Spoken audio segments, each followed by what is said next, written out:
Hello, welcome to MJRRPG. The following review is for the Call of Cthulhu scenario Swamp Song, written by David Keeperdoc Melville. As always, the first chunk of this review is largely spoiler light for both players and keepers, while the second half is completely full of spoilers, so I will tell people to go away before I start that.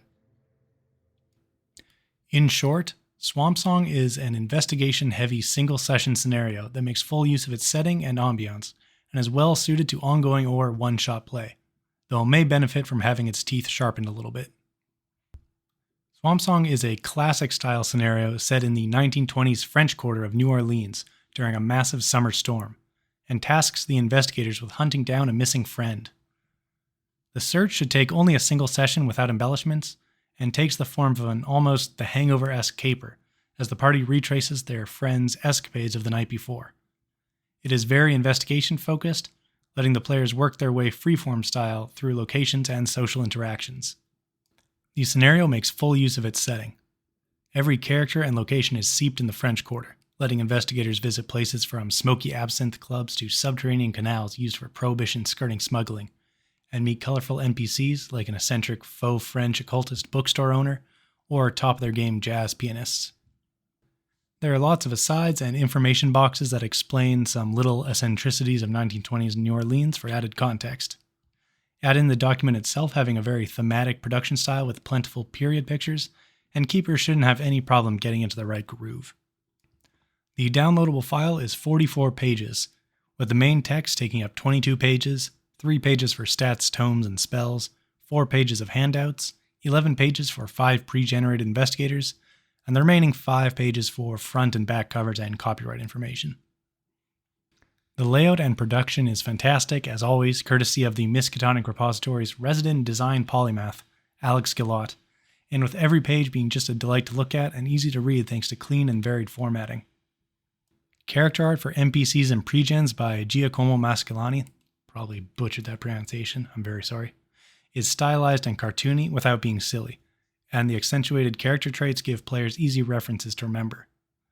I would have also liked to have a few more character portraits, for instance of the Count's daughter, who ended up hanging around for a good portion of my run. The handouts are all functional text documents of some sort containing actionable information, but are still prettied up with aging effects and fancy designs to place them in the setting. And a little aside here, having actionable information in a handout sounds like it should be obvious, but I emphasize it to differentiate those handouts from the "ooh, pretty" handouts. These are still great to have, letting players visualize something in the scenario, but are not the same as a handout that contains a clue or information the players themselves need to parse out. Plenty of background information, along with more of Mascalani's portraits, make the pre-generated investigators stand out and give players an easy springboard for role-playing their characters. And their backgrounds and stats are varied, letting each cover different bases, both mechanically and socially. The scenario itself presents plenty of different challenges, both skill roll-wise and character-wise, further making sure each investigator has some time to shine.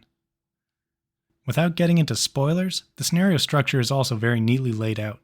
With freeform investigations, it can be difficult for the keeper to keep everything in their head with regards to location relationships and where characters and clues are found. Swamp Song helpfully gives each location in the freeform investigation act a links box that points out which clues and locations are found in the location. And the PDF goes a step further with a bunch of hyperlinking.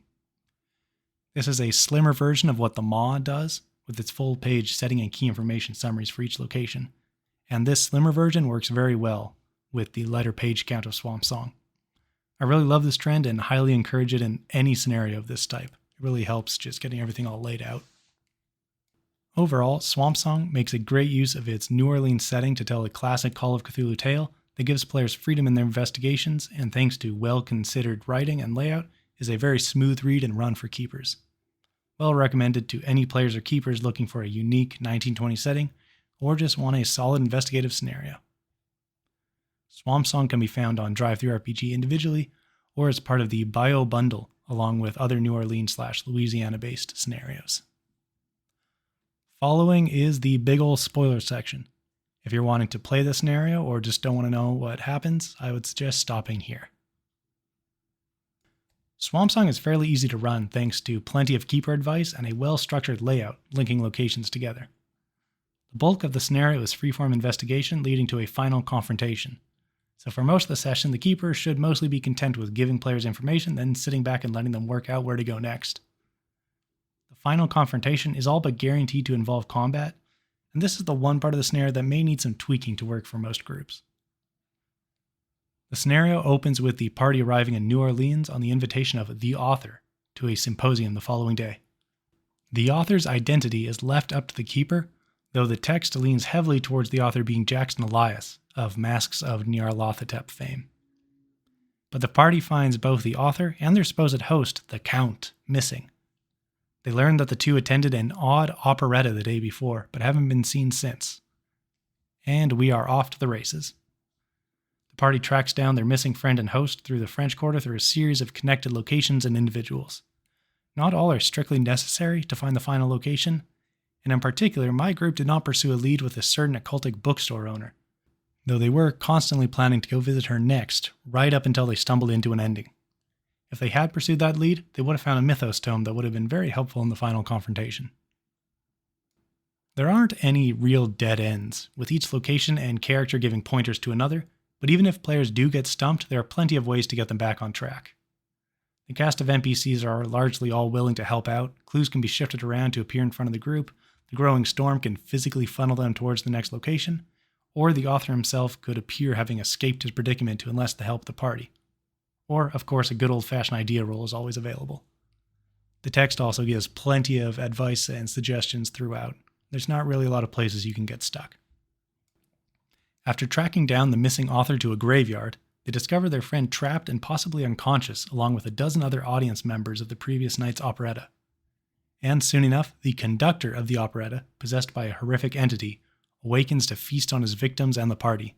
The entity, called the Lord of Worms and Dirt, fun name, has multiple attacks thanks to a growing number of oozing tentacles that can also consume their victims. Once the Worm Lord deals enough damage, it transforms into a cloud of nastiness and burrows into the earth. The Wormy Boy is on his face a difficult opponent, with multiple attacks, 2 points of armor, and essentially a ticking clock as it eats the sleeping victims. Its actual stats, though, leave it very vulnerable due to a low HP pool and also a low attack skill.